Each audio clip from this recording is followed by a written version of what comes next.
कुछ करने की होती है।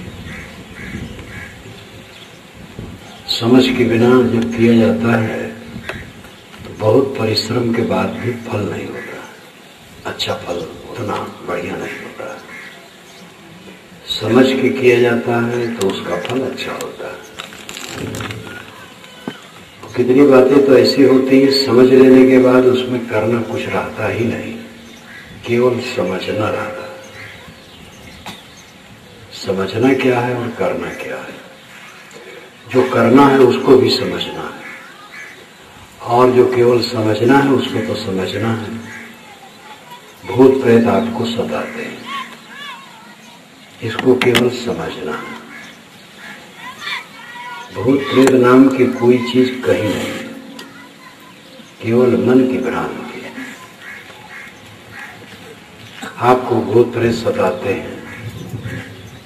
शमशान में अगर चले जाएं तो वहां तो प्रेत आपको उठा के पटक देंगे, कहीं रात में चले जाएं तो। लेकिन उसी शमशान में गाय का बछड़ा रात भर सोता है, जुगाली करता है, घूमता है, उसको प्रेत कुछ नहीं करता। कब्रों में चींटियां रहती हैं, छिपकलियां, बिच्छू, सांप रहते हैं, मच्छर रहते हैं, वो प्रेत उनका कुछ नहीं कर पाते। आप सोचिए आपका शरीर कितने मच्छरों का वजन का होगा। आपको प्रेत परेशान कर देते हैं, और अदना सा प्राणी मच्छर का वे कुछ नहीं कर पाते। भ्रम है, इसलिए प्रेत बाधा आपके ऊपर है। प्रेत है ही नहीं। प्रेत का अर्थ होता है जो चला गया।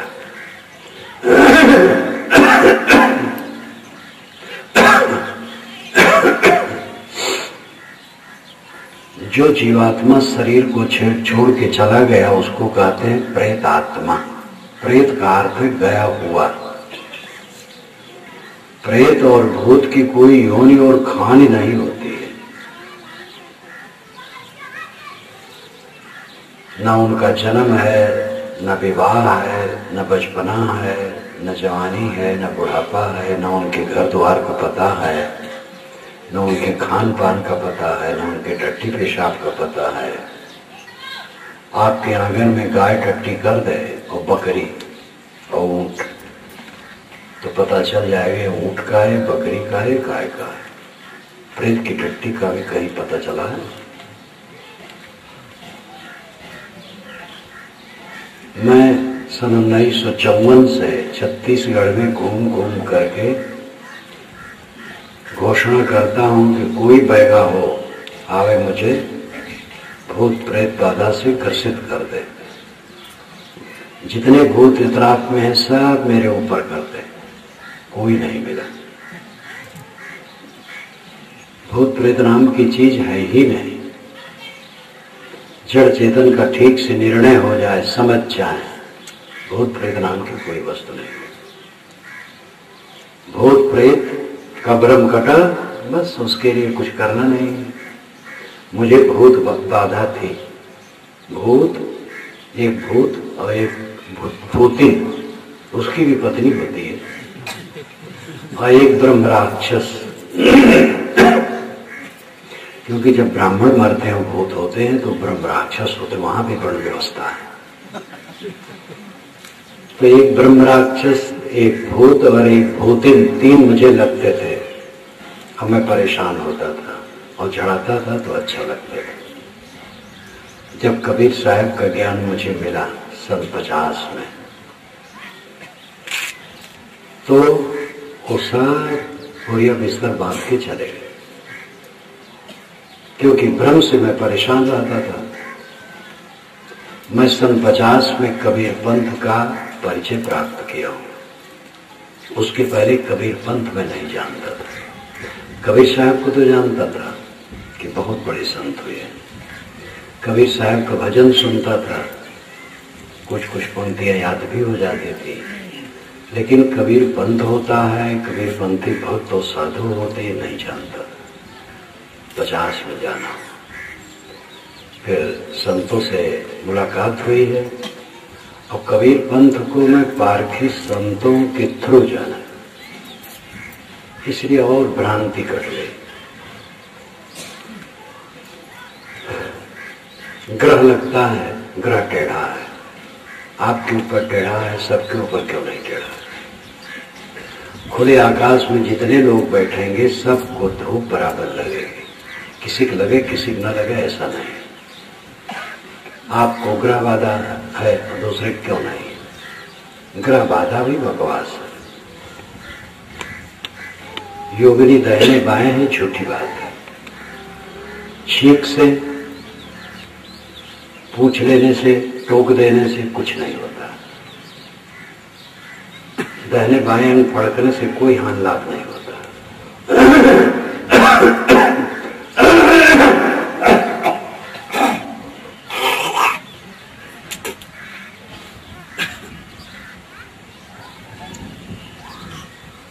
छुछा घड़ा कोई लेके आ गया, खाली घड़ा और भरा घड़ा, भरा घड़ा से लाभ हो गया, खाली घड़ा से हानि हो गई, दोनों झूठ। और तेली आ गया तेल लेकर के तो विनाश हो गया। और रोज लोग तेल लगाते हैं और तेल खाते हो, विनाश नहीं होता है।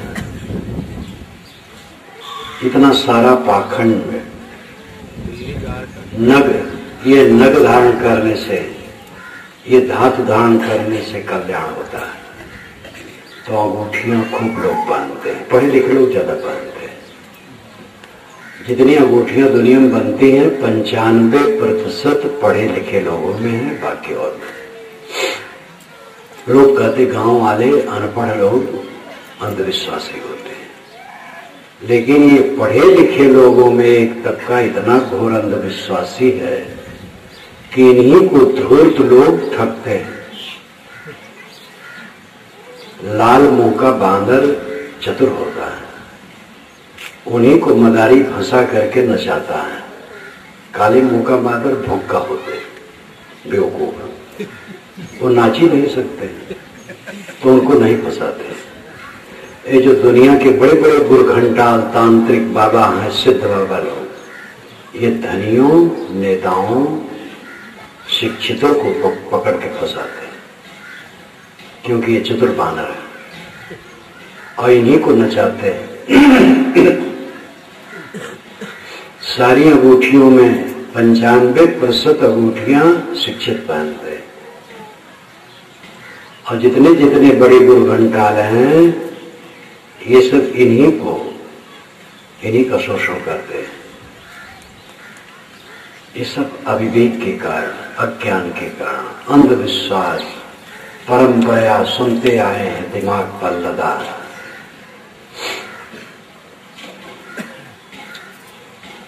आकाश में कोई शक्ति ऐसी नहीं तैर रही है जो आपके ऊपर कूद पड़े और आपका नुकसान कर दे, और ऐसी भी शक्ति कोई नहीं है जब आप विनती प्रार्थना कर दें तो आपको भोग मोक्ष दे जाए। जो कुछ हमारे और आपके ऊपर घटता है वो सब हम लोगों का अपना कर्म है, इसलिए अपने कर्म को सुधारने की जरूरत है। कोई ना हमारा नुकसान कर सकता है ना हित कर सकता है। बाहर के लोग कुछ कहते रहे, ऊंचा नीचा कोई फर्क नहीं पड़ता। हमें सब लोग मिलके कहें कि ये बंधन में है तो हम बंधन में नहीं होंगे, और सब लोग मिलके कहें ये मुक्त है तो हम मुक्त नहीं होंगे।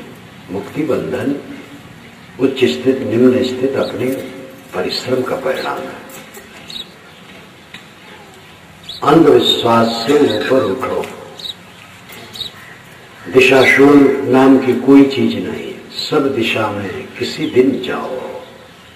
कहते मंगल बुध उत्तर जाने से काल है, बृहस्पति को दक्षिण जाने से सीधा मौत है, और दक्षिण को भी पूरे भारत में ट्रेनें और बसें बृहस्पति को छूटती हैं, और उत्तर को भी मंगल बुध को छूटती है, कुछ नहीं होता है। इसलिए दिशाशूल नाम की कोई चीज नहीं।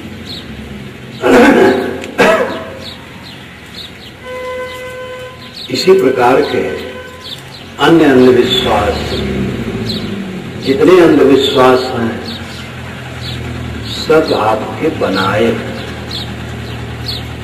हम और आपने बना रखा है।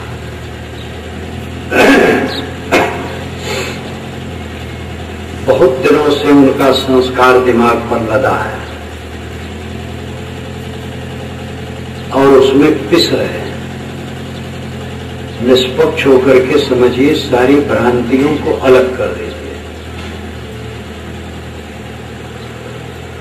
मेरा अनुभव मैंने अपना बताया आपको कि मुझे जब ज्ञान मिला संतों से, 3 महीने में मेरा सब उड़ गया, प्रपंच रही। जबकि मैं सगुण उपासना में इतना डूबा था। मेरी उस समय 17-18 वर्ष की उम्र के बीच का समय था। राम कृष्ण विष्णु शिव, ये 4 की उपासना करता था। ओम नमो भगवते वासुदेवाय, ओम नमः शिवाय, और गायत्री मंत्र, राम नाम मंत्र, ये सब जपता था। अब अकेले में भगवान के लिए रोता था कि भगवान कब मिलोगे। खूब भक्ति भावना पूर्वक चलता था और ये ध्यान रखता था दूसरे का एक दाना मेरे हिस्से में न आवे। ईमानदारी का बर्ताव, खूब लगन, खूब विरह भावना, और देवी देवता भूत प्रेत जितने थे सब मानता था। इसी बीच में कभी साहिब विचार मिला, तो जितने अंधविश्वास वाला अंश है सब 3 महीने में उड़ गए। निष्पक्ष विचार मिल गए, सदाचार, नैतिकता और दृढ़ हो गई। और उस मार्ग में 3 वर्षों तक मैं घर में रह के साधा। फिर 53 में गृह त्याग किया, 20 वर्ष की उम्र में। ये मेरा अपना अनुभव मैं बताता हूं। सारे अंधविश्वास, सारे भूत प्रेत, सारे जादू टोना 3 महीने में खत्म, क्योंकि वो है ही नहीं, मन का भ्रम। इतना मैं जो कह दिया हूं, इतने से आपको बोध नहीं होगा। बोध होगा जब ऐसे ग्रंथों को पढ़ेंगे और ऐसे सत्संग सुनेंगे। मुझे सत्संग सुनने का ज्यादा अवसर नहीं मिलता था, साल में 2-4 बार, 1-2 दिन के लिए। लेकिन मैं पारक सिद्धांत का ग्रंथ पढ़ता था, कभी शायद बीजक पढ़ने लगा, और सब साफ हो गया 3 महीने। तो ये जानने का विषय, इसमें कुछ करना नहीं रहता, जान लो बस, भ्रम खत्म। और दूसरा है करना। जानने में और बातें भी हैं। ब्राह्मण सबसे बड़ा होता है, उसके बाद क्षत्रिय होता है छोटा, वैश्य और छोटा होता है, शूद्र और छोटा होता है, अतिशूद्र और छोटा होता है। ये सब षड्यंत्र है। वर्ण व्यवस्था षड्यंत्र है। मनुष्यों को बांट करके, तोड़ करके दादागिरी करने के लिए। इसको भी समझ जाने के बाद भ्रांति उड़ जाएगी। सभी मनुष्य मूलतः एक समान है और अपने गुण कर्मों के अनुसार ऊंचा नीचा होते हैं। जन्म से कोई पवित्र नहीं, जन्म से कोई अपवित्र नहीं। पूजी विप्र शीरुहीना शूद्र न गुणगन ज्ञान प्रवीणा, ये गोस्वामी जी का जो गोस्वामी जी की चौपाई है, ये संत लक्षण से नहीं, ये अस्मृत के प्रभाव से है। सत्य का प्रभाव भी इसमें नहीं, अस्मृत का प्रभाव। शापत ताड़क पुरुष कांता, विप्र पूज्य अस गावई संता। ब्राह्मण शाप देता हो, मारता हो और गाली देता हो तो भी विप्र पूज्य है, ऐसा संत कहते हैं। तो असंत क्या कहेंगे फिर? अगर ऐसा संत कहते हैं तो असंत क्या कहेंगे? पूजी विप्र शीर ही ना शूद्र न गुणगन ज्ञान प्रवीणा। विप्र को पूजो चाहे वो शीर गुण से रहित, यानी आचरण से भ्रष्ट हो, और शूद्र गुण ज्ञान संपन्न हो तो भी न पूजो। गोस्वामी जी यहां पर अपने वैष्णवता को छोड़ करके स्मृतियों के प्रवाह में बह गए। विष्णु पुराण में आया है एक मंत्र, घ्रंतम शुपंतम परुषम वदंतम यो ब्राह्मण न प्रणमेत यथाराहं स पापकृत ब्रह्म दवाग्न दग्धौ बद्धस्य दंडस्य न चास्मदीय।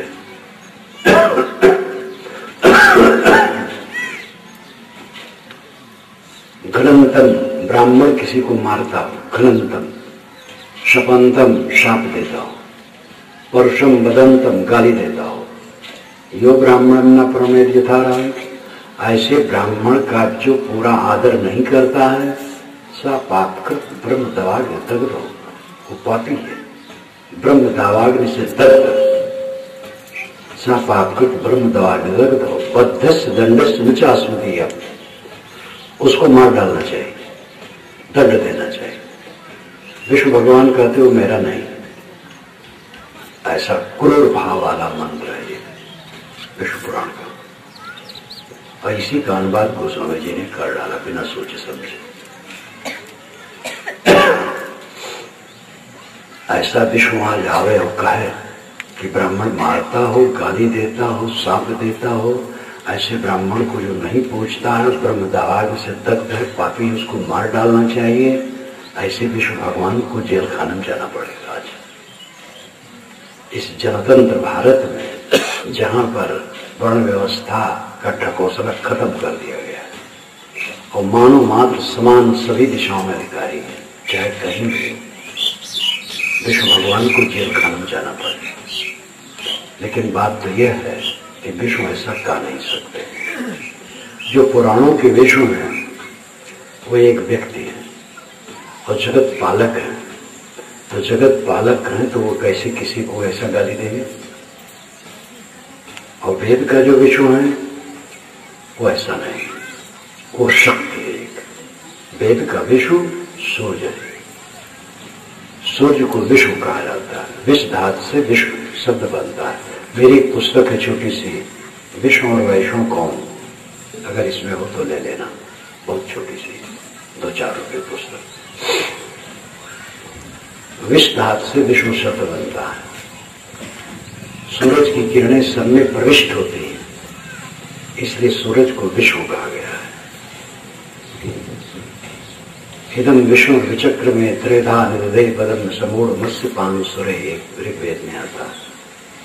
विष्णु ने 3 कदम रखा और उसके पैर की धूल से पूरी दुनिया ढक जैसी गई, ऐसा कहा है। तो सूरज की किरणें उसके कदम है, धरती, अंतरिक्ष और आकाश और त्रिलोक में उसकी किरणों का पड़ना, 3 लोक में उसके कदम पड़ना है।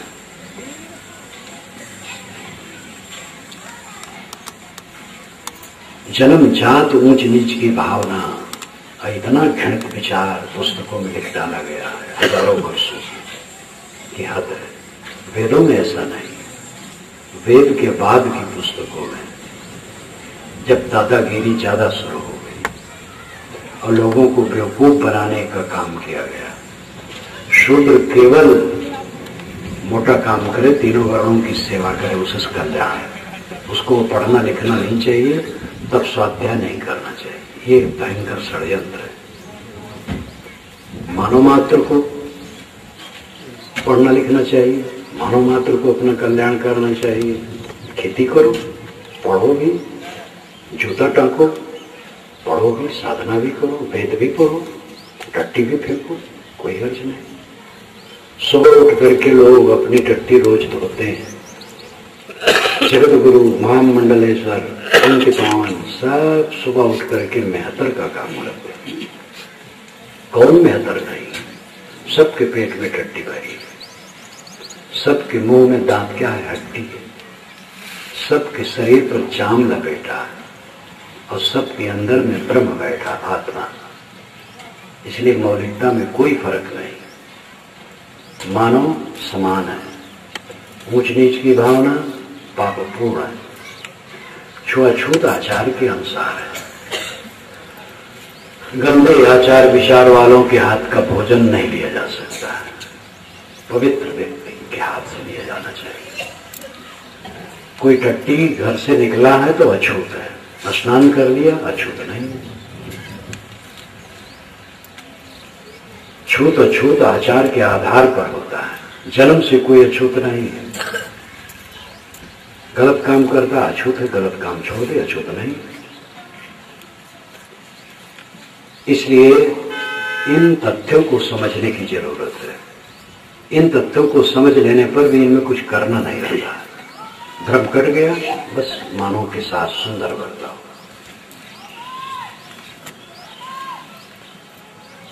करने की बात काम क्रोध लोभ मोह इसको समझ करके दूर करने में मेहनत है।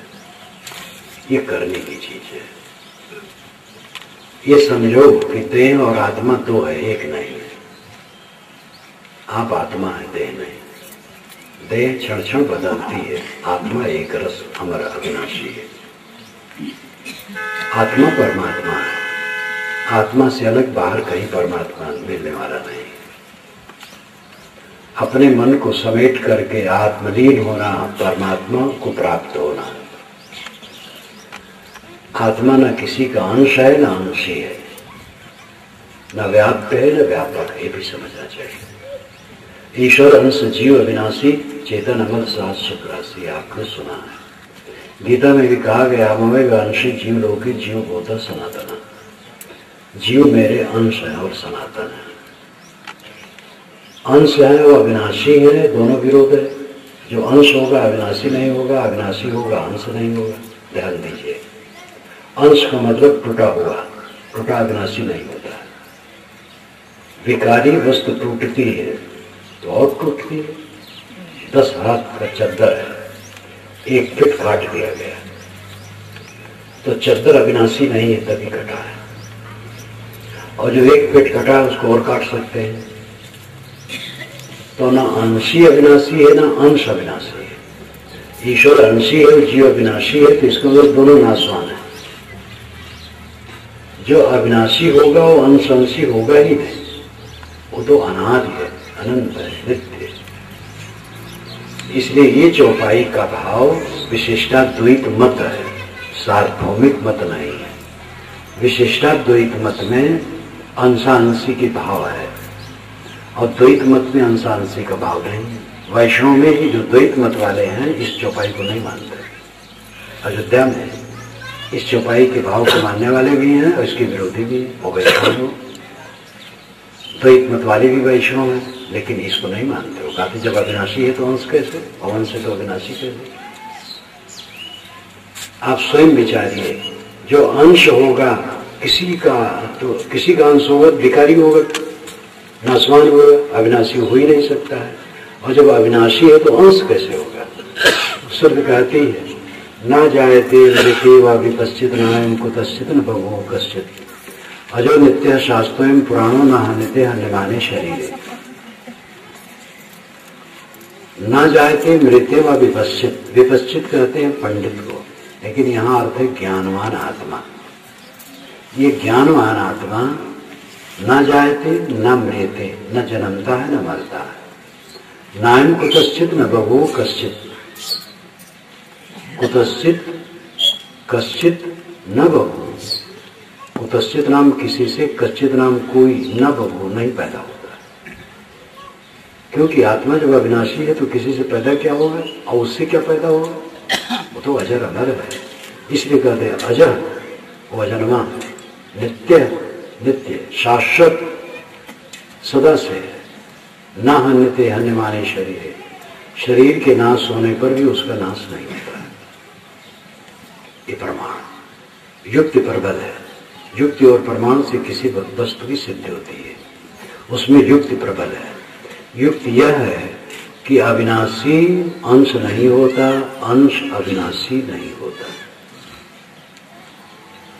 और मैं 57 वर्षों से 58 वर्षों से इस पर खोजता हूं कि कोई ऐसी वस्तु मिले जो अंश भी हो और अविनाशी हो, तो ये बात मान ली जाए। लेकिन आज तक मुझे नहीं मिला। अंश होगा अविनाशी नहीं होगा, अविनाशी होगा अंश नहीं होगा। आत्मा किसी का अंश नहीं है। नासा भाव का परमात्मा अंशो जीववाच्यम निष्कलम निष्क्रियम शांतम निर्वध्यम निरंजनम, ये भी 7 वचन है। इसके विरोध में अंशांश है। नासा भाविका परमात्मनो अंशो, ये जो भाविक सत्य आत्मा है परमात्मा का अंश नहीं। नासा भाविका परमात्मनो अंशो जीववाच्यम, जीव किसी का अंश नहीं। नासा भाविका परमात्मनो अंशो जीववाच्यम निष्कलम, ये तो कला रहित है, अंश रहित है। निष्क्रियम शांतम निर्वध्यम निरंजनम, निर्विकार और निर्मल है। आत्मा अमर है, ये किसी का अंश अंशी नहीं, व्यापक नहीं। एक वस्तु अखंड सर्वत्र व्यापक हो तो दूसरे की गुंजाइश नहीं होगी। और नाना है जगत में, एक नहीं है। आत्मा एक नहीं है, असंख्य है। और आत्मा से जड़ तत्व तो अलग है और उनमें भी असंख्य कण है। इसलिए आत्मा और जड़ तत्व ये सब बहुत है, तो एक काम है। व्यापक का मतलब है महिमा परक। व्यापक ये शक्तिशाली, इतने कह सकते हैं। व्यापक शब्द महिमा परक और शक्तिशाली के लिए वो प्रयोग होता है। इन बातों को भी समझना चाहिए। देवी देवता प्राणी है, इनका सत्कार करो। सगुण परमात्मा ये प्राणी है, बाहर सगुण है, भीतर निर्गुण है। भीतर अंतरात्मा है, वो निर्गुण है। और बाहर ये जो बैठे हैं लोग, ये सगुण है। आंखें खुले तो सगुण भगवान के दर्शन हो रहे हैं, उनका आदर करो। आंखें बंद करो, अंतरात्मा शुद्ध चेतन निर्गुण तत्व है, उसका ज्ञान करो। बाहर भी भीतर भी, बाहर परमात्मा सगुण है, भीतर निर्गुण है। ये समझने की जरूरत है। लोग ऐसे भगवान और देवता को भोग लगाते हैं जो एक दाना नहीं खाते हैं। सामान रख देंगे और पानी उछाल करके कहेंगे तो दियम वस्तु गोविंदम तो बमेव समर्पये, हे प्रभु तुम्हारा दिया हुआ तुमको समर्पित कर दिया, अब कुल लौटा के खा जाएंगे। जब ऑफिस में बैठेंगे, अफसर है, क्लर्क है, तो बिना घूस लिए काम नहीं करते। दुकान पर ठगेंगे, कार्य क्षेत्र में धोखा देंगे, काम चोरी, घूसखोरी, मुफ्तखोरी पूरी दुनिया में है, लेकिन भारत में बहुत है। काम चोरी है, सरकारी नौकरी है तो काम न करो, तनख्वाह उठाओ, काम चोरी। मुफ्तखोरी, घटिया लगा लो, बिजली जलाओ। सरकार की संपत्ति हमारी है, शुल्क देने की जरूरत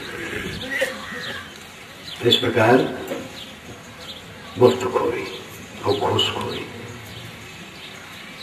जहां घूस मांगते हैं और दूसरे की क्षति करते हैं, वही भगवान है असली। आपकी दुकान पर जो ग्राहक आते हैं, असली भगवान है। ऑफिस में जो काम कराने के लिए लोग आते हैं, वो असली भगवान है। अध्यापक जन समझें कि ये बच्चे जो पढ़ने आते हैं, असली भगवान है, वहां ठीक से पढ़ाओ। भगवानों की सेवा ये असली है। लेकिन नहीं खाने वाले भगवान को खिलाते हैं और खाने वाले भगवान की खुराक छीनते हैं। ये भक्ति नहीं, अविवेक है। काम क्रोध लोभ मोह, इन्हें छोड़ना है, इसमें मेहनत है। भ्रांतियों के विषय में एक बार समझ लीजिए, बस भ्रांति उड़ जाती है, फिर वो नहीं सताती है। लेकिन काम क्रोध लोभ मोह ये बहुत जड़दार है। इनको समझ लेने से नहीं मिटते हैं, इनको मिटाना पड़ता है, इनकी साधना करनी पड़ती है। क्रोध आपको ज्यादा आता है तो सुबह जब नींद खुले तो 5 मिनट तक संकल्प लीजिए कि आज क्रोध नहीं आने दूंगा। और रात में जब सोने चले तो 5 मिनट तक पूरे दिन को देखें कि कब कब क्रोध आया, वो प्लान करें। जगने के बाद 5 मिनट, सोने के पहले 5 मिनट, केवल 10 मिनट का अभ्यास रोज करें तो देखेंगे कुछ दिनों में क्रोध बहुत घट जाएगा। काम की लंपटता, कीचड़, नरिंदा, क्यों उसमें पड़ते हो? नौजवानी में अंग मिलन की चेष्टा होती है, युवक को युवती से, युवती को युवक से। इसको समझ करके अंतर्मुखी से करना, अंतरात्मा की तरफ लगाना अपनी शक्ति को, एनर्जी को, और संयम और ब्रह्मचर्य से रहना, ये कोई कोई कर पाते हैं। बाकी लोग विवाह करके रहते हैं तो अच्छा करते हैं, विवाह नहीं करेंगे तो समाज में भ्रष्टता बढ़ जाएगी। लेकिन जिसके लिए आपको आकर्षण था, देख लिए, एक बार नहीं अनेक बार देख, तो उसमें अपने को बचाने से क्या फायदा होगा, ये विचार कीजिए।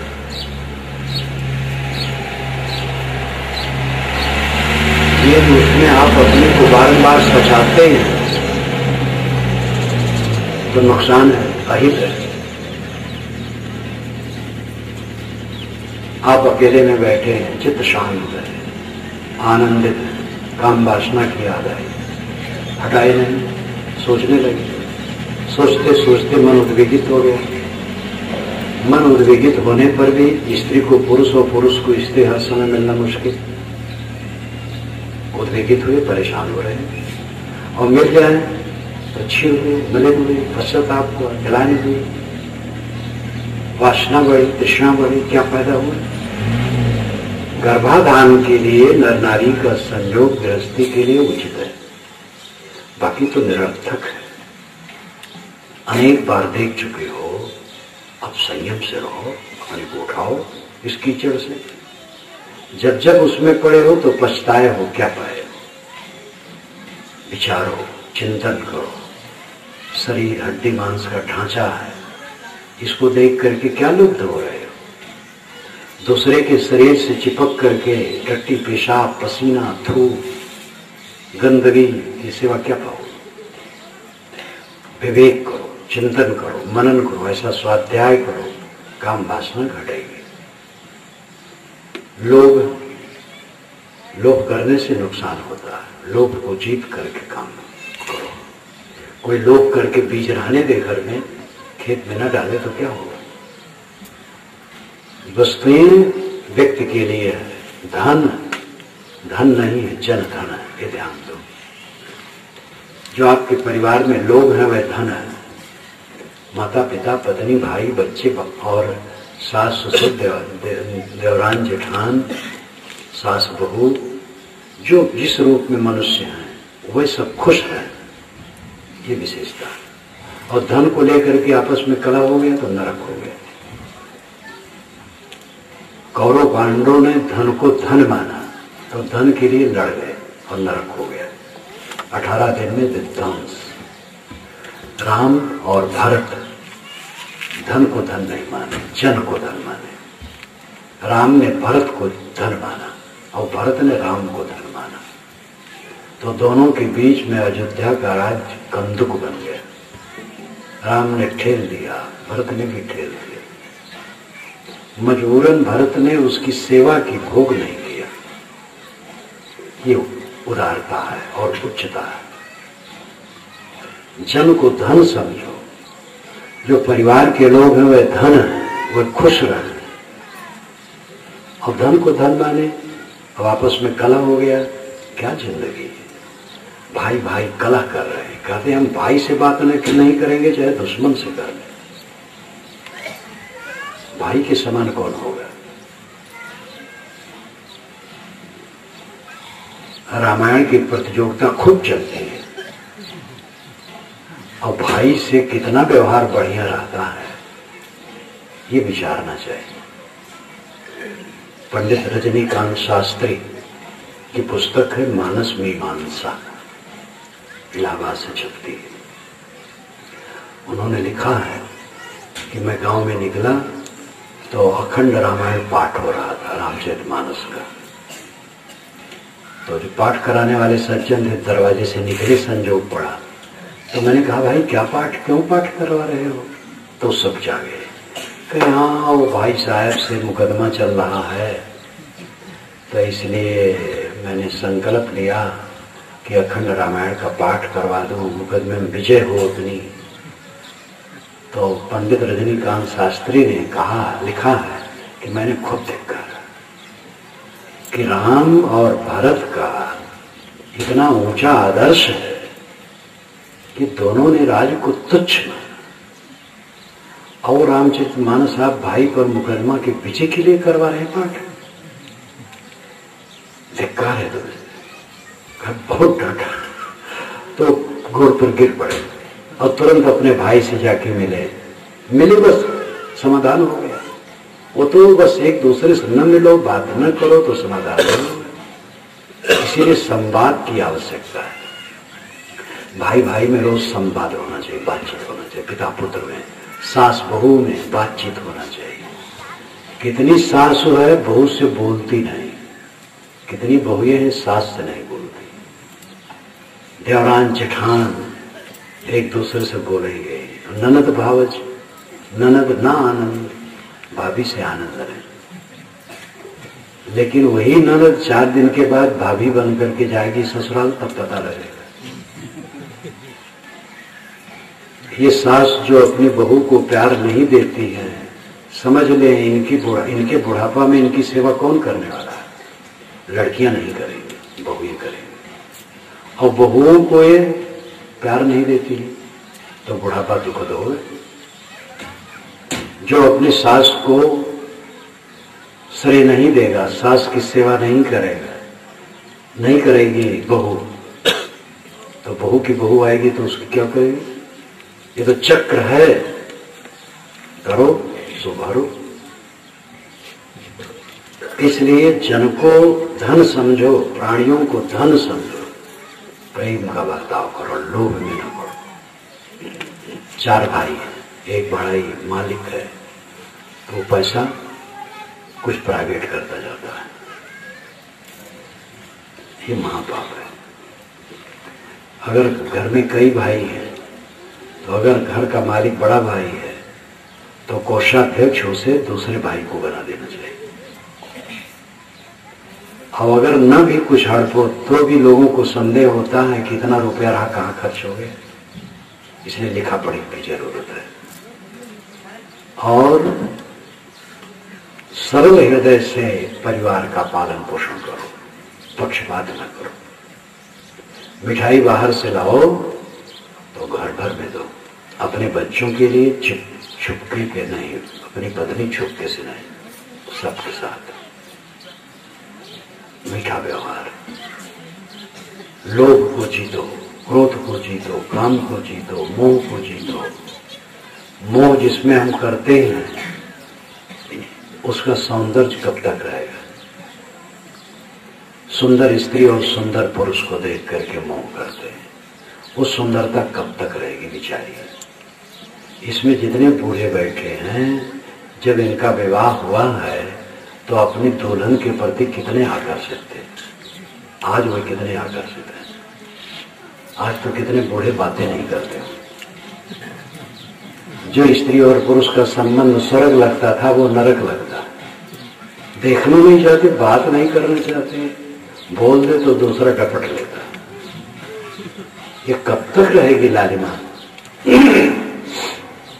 सारी लालिमा 4 दिन की है, सब खो जाने वाला है। विचारवान बनो, विवेकवान बनो। मोह झूठा है। आप अपने जीवन में अनेक बार मोह किए होंगे और धोखा खाए होंगे। जहां आप मोह किए होंगे कुछ ही दिन के बाद वहां से आपके चित्त में विरसता हो गई होगी, निराशा हो गई होगी। कहीं सगे संबंधी में गए, ससुराल गए, खूब चोख चटकार में वह मिष्टान बना, जम के खाए, और जम के खाने के बाद भी तुरंत आपको पछताना पड़ा कि ज्यादा खराब हो गया। अब न बैठते बनता है, न बैठते बनता है, न सांस लेते बनता है। अगले टाइम भोजन की भूख ही मर गई तो नुकसान होगा।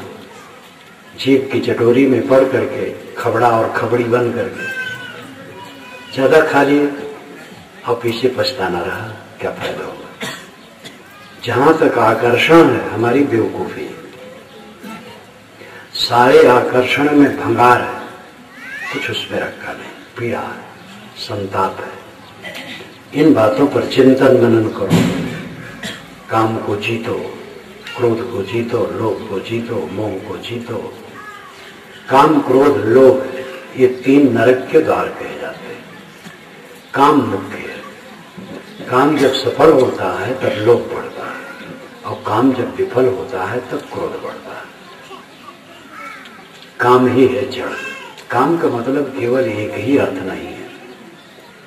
अगर हमारी ये कामना है कि आप लोग हमारे सामने हाथ जोड़े, तो ये मेरा काम है, कामना है। और आप हाथ नहीं जोड़ेंगे तो मेरे अंदर में गुस्सा आएगा कि देखो ये लोग सभ्य नहीं। इसलिए हमें स्वयं हाथ जोड़ लेना चाहिए। तो हम आशा रखे लोग हाथ जोड़। कामना रखोगे तो कामना में भंग पड़ेगा तो क्रोध चढ़ेगा, और जो कामना होगी पूरी होगी तो लोभ बढ़ेगा। ये काम ही क्रोध और लोभ है। ये 3 नरक के द्वार है। मेहनत करके, साधना करके इनको छीन किया जाता है।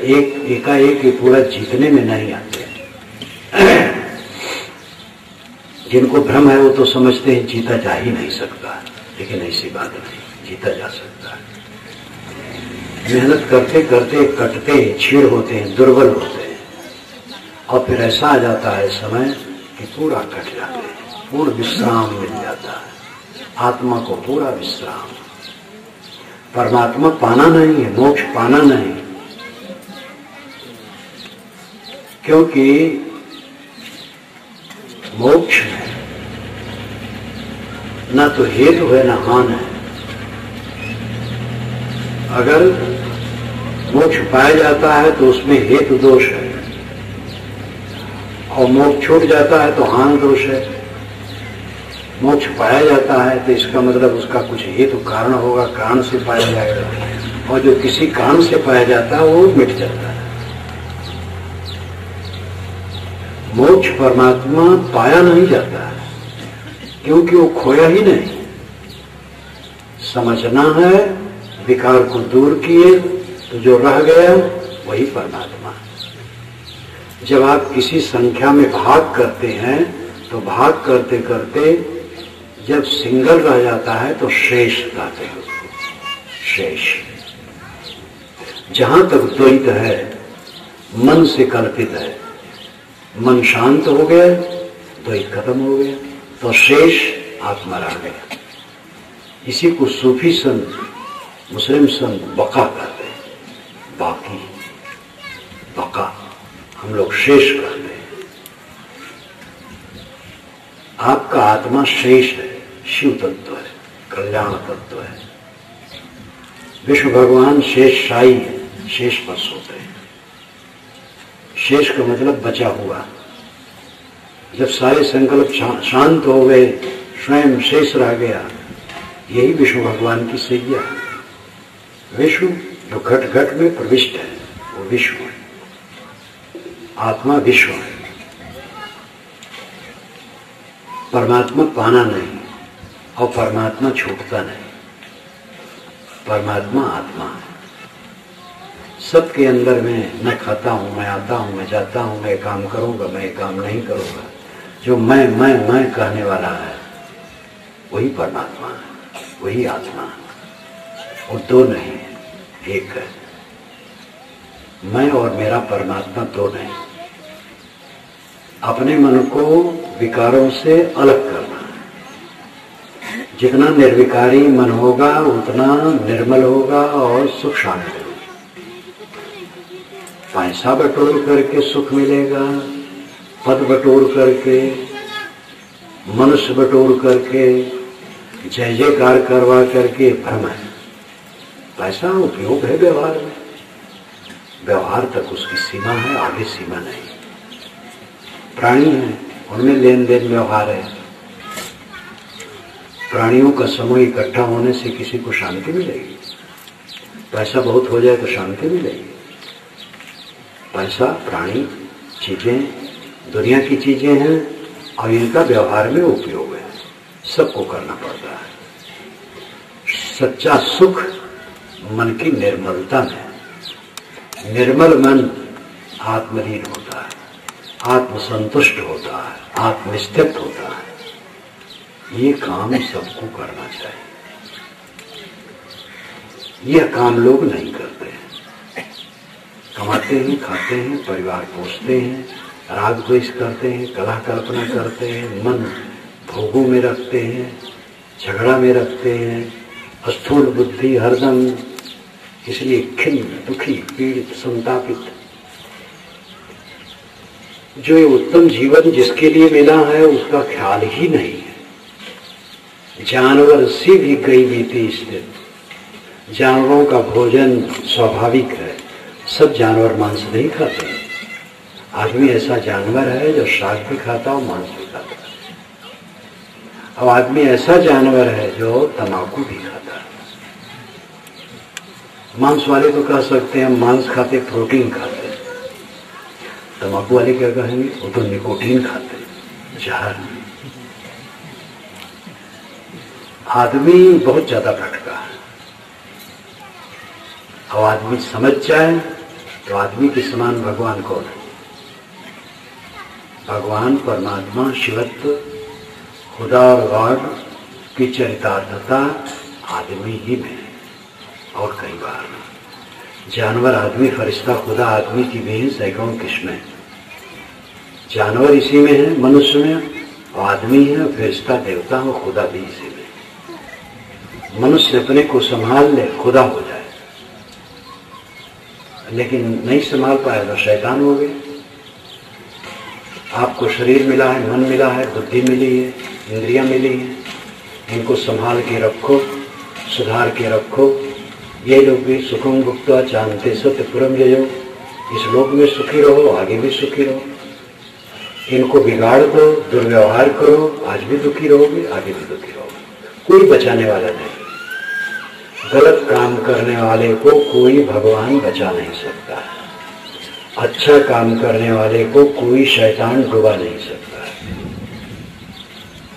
हम और आप जो करते हैं उसके करने के लिए हम स्वतंत्र हैं, कोई भगवान हमसे कराता नहीं। ये बहुत सुना जाता है कि हम लोग कठपुतली है, ईश्वर सूत्रधार है और जो करवाता वही होता, मैं कुछ नहीं करता हूँ। ये बहुत बड़ा अज्ञान है। जो हम सोचते, बोलते और करते उसके हम जिम्मेदार हैं। हमसे न कोई भगवान कुछ करवाता है, न शैतान करवाता है। ईश्वर की इच्छा के बिना तृण नहीं हिलता है। ये कहने में बड़ा अच्छा लगता है कि बड़ी भक्ति की बात कर रहे, लेकिन वहां अज्ञान है। दुनिया में जितने अच्छे काम हैं वो ईश्वर करवाता है तो समझ में आ जाएगा। लेकिन चोरी, व्यभिचार, हत्या, राजनी, आतंकवाद, लूट खसोट, ये भी तो ईश्वर की इच्छा के बिना नहीं होगा। तब क्या होगा फिर उत्तर? बिना समझे बूझे लोग कहते रहते हैं और आम जनता क्या दोष है? जब पंडित महात्मा कहते हैं, और किताबों में भी लिखा है, दोनों प्रकार की बातें किताब में लिखी है। इसलिए आप विचारक बने, आंख मूंद करके न माने। साहब ने कहा है, साधु ऐसा चाहिए जैसा सूप सुभाए, सार सार को गए रहे थोथा दे उड़ाए। विवेकी बनो। इसलिए न मानो कि पुरानी पुस्तक में लिखा है, इसलिए न मानो कि वो बड़े महापुरुष का कहा हुआ है, इसलिए न मानो कि उसको मानने वाले बहुत संख्या वाले हैं। सोचो कि क्या लिखा है, सच है तो मानो, झूठे तो छोड़ो। तो कल्याणकारी मानो, अकल्याणकारी छोड़ो। किसी का पक्ष न करो, तब सत्य का मोती मिलेगा। नहीं तो दकियानूसी में अंधे नहीं होने माना यथा अंधा, अंधे को अंधा चलाए वैसे भटकते रहेंगे। भगवान की माया हमें न चाहती है, ये भी बड़ा हल्ला है। मालूम होता भगवान कोई दुर्जन प्राणी है, जो माया पाले और सब उसी से नचवाता है सबको। आपके गांव में एक आदमी हो जो कटही कुतिया पाले हो और सब पर दौड़ा देता हो, कटवाता हो, तो उसको कोई अच्छा मानेगा? अब अगर वो ये हरकत न छोड़ा, लोग पंचायत करेंगे, विवश करेंगे, इतने न मानेगा तो थाना में जाएंगे। अब इतना दिन बीत गया, भगवान अपनी माया से सबको परेशान कर रहा है और आप लोग कुछ नहीं ध्यान दे रहे ईश्वर पर। ऐसा खुराफाती ईश्वर जो अपने पास वो माया रखे है, उससे दौड़ा दौड़ा करके आपको कटवा रहा है। आज एक तरफ ईश्वर को पूज्य कहते हैं और ये भी कहते हैं ईश्वर माया रखे, ईश्वर की माया हमें भटका रही है। ये दोनों में साम्य है। एक साधारण सज्जन आदमी भी किसी को भटकाता नहीं, ईश्वर कैसे भटकाएगा? ईश्वर की माया हमें भटकाती है, बिल्कुल झूठ है। हमारी माया हमें भटकाती है। आप तम्बाकू खाने लगे तो ईश्वर ने खिलाया है, शराब पीते तो ईश्वर ने पिलाया है। एक लड़की से मोह कर लिए, अब गांव में बड़ा तनाव हो गया, क्या ईश्वर ने ऐसा करवाया है? आपका दोष है, ईश्वर का दोष नहीं। लेकिन पंडित महात्मा आके जा रहे हैं, किताबों में भी लिखा है, बस एक दूसरे के पीछे कह रहे हैं, सोच कोई नहीं रहा। एक सभा में, राजा की सभा में एक संत पहुंचे तो सब रो रहे थे। संत ने पूछा, आप क्यों रो रहे हैं? कहे सोढ़र मल मर गया। तो कहे सोढ़र मल कौन है? कहे तो नहीं जानता। राजा रो रहे थे कि सोढ़र मल मर गया, तो हम लोग रोने लगे। तो राजा से महात्मा ने पूछा, तो राजा ने कहा कि सोढ़र मल मर गया इसलिए रोता हूँ। कि सोढ़र मल कौन है? कहे मैं तो नहीं जानता। रानी रो रही थी कि सोढ़र मल मर गया इसलिए मैं भी रोने लगा। तो रानी के पास गया महात्मा। रानी ने कहा, मैं इसलिए रो रही हूँ कि सोढ़र मल मर गया। कहे वो है कौन? कहे तो मैं नहीं जानती। धोबईन आई थी कपड़ा देने, धो करके लाई थी सुखा करके, तो रो रही थी। मैंने कहा क्यों रोती हूँ? कहे सोढ़र मल मर गया। तो मैं भी रोने लगी। तो महात्मा धोबईन के पास गए कि तुम क्यों रोती हो? कहे सोढ़र मल मर गया। कहे वो कौन है? कहे मेरे पास कोई बाल बच्चे नहीं, एक गधा पाल रखी थी मैंने, उस गधे का नाम मैंने सोढ़र मल रखा था, वही मर गया। ऐसे सब रो रहे हैं और कोई पूछ नहीं रहा क्यों रो रहे हैं। भगवान की माया नचा रहे हैं, क्योंकि पंडित तो महात्मा कह रहे हैं, आप भी कह रहे हैं। ये आप नहीं सोचते हैं कि हम भगवान को गाली देते हैं। आपके गांव में कोई हो सज्जन, अब आप कहें वो गांव भर को परेशान कर रहा, तो आप उनको गाली दे रहे हैं कि सम्मान कर रहे हैं? वो तो बिगाड़ानंद है। बिगाड़ानंद की कहानी आप सुने होंगे। एक गांव में थे एक सज्जन, सज्जन ही कहना चाहिए, दुर्जन क्यों कहे, लेकिन वो सबको परेशान कर दे, सबको परेशान करे। कहीं जमीन खरीदे बेचे लो तो पहुंच जाए, कहे 10,000 में दो, नहीं तो मड़ंगा डालेगा। कोई नींव डाले वहां पहुंच जाए, विवाह में पहुंच जाए वहां ले। एक लड़का को देखने वाले लड़की वाले आए थे, तो लड़के के पिता ने लड़के को 100 रुपए का नोट दे दिया। कहा बेटा बिना बुलाए बिगाड़ानंद आ जाएंगे, तो 100 रुपए का नोट दे देना तो अच्छा रहेगा। बर देखने वाले बैठे थे, बात हो रही, कितने बिगाड़ानंद आ गए, एक पुरुष बैठे। लड़का 100 रुपए का नोट उनके पैर पर रखा, लेकिन बिगाड़ानंद को पसंद नहीं आया, 100 रुपया कम था। तो उनका बेटा खुश रहो, तुम्हारी मिर्गी जल्दी अच्छी हो जाए। अब जब बर को मिर्गी आती है तो कौन अपनी लड़की उसको देना चाहेगा? सब बर देखो उठ के चले गए। ऐसे बिगाड़ानंद से सबका काम बिगाड़ देते। मरते समय उन्होंने गांव वालों को बुलाया कि मैं मर रहा हूं, मैंने जीवन भर सबका काम बिगाड़ा है, कृपा करके मैं प्रायश्चित करने जा रहा हूं, आप कृपा करके ही कीजिए कि जब मैं मर जाऊं तो मेरे मुंह में एक लकड़ी काट दीजिए तो प्रायश्चित हो जाएगा। गांव वालों ने कहा नहीं, अब ये सब कुछ नहीं, हम लोग क्षमा करते हैं। कहे नहीं, मुझे आत्म शांति नहीं मिलेगी। तो एक सज्जन ने कहा तो मर ही जाएंगे तो लकड़ी गाड़ने में क्या पाप है, हो जाएगा। 2 दिन में मर गए। बढ़ी बुलाया गया, एक लकड़ी छील करके दांत खोल करके डाल दिया, तो सिग्नल जैसा उखड़ा हो गया। कफन किए, अर्थी पर रख के ले चले। संजोग था उधर से कई थानेदार और पुलिस आ रहे थे, कहीं जांच में गए थे कि भाई कौन मर गया है, इसके मुख पर क्या खड़ा है, उतारे। वो इसके मुंह में लकड़ी गाड़ करके मारे हो, इसे लेकर के जा रहे हो, मतलब वो पुलिस नहीं, सरकार नहीं, क्या सबको पकड़ा और सबको जेल भेजा। गांव वालों ने कहा धन्य हो बिगाड़ा।